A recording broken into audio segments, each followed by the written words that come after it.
Hey everybody, this is Martine, and I'm going to talk a little bit about gross national happiness. This is Bhutan's new governmental policy that measures the success of the government not based on things like economic output of society, but on how happy the citizens of the country are.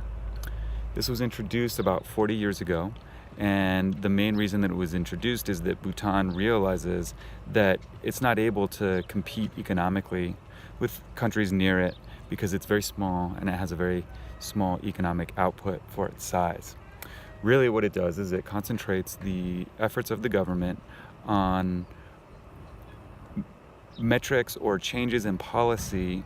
that are intentionally designed to improve the lifestyles of the people that live in Bhutan. So for example, there's a very high concentration on education, on maintaining the natural environment,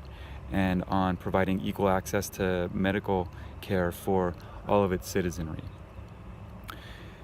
This is a really interesting concept for countries outside of the region to consider because it really changes the perspective of the government's policies, and also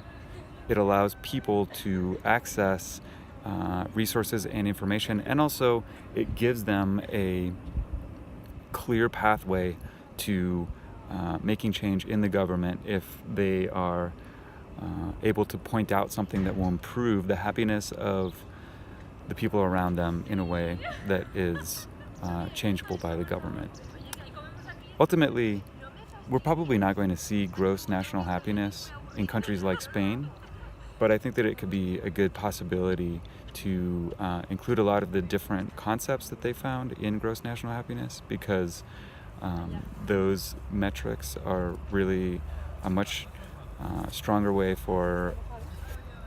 us to be able to say when our government is doing successful policy and when it's not doing successful policy. So ultimately, I think that we should study the Bhutan example in much greater detail and decide which of those aspects of gross national happiness we can feasibly implement and use to our advantage. Thanks, and I'll talk to you soon.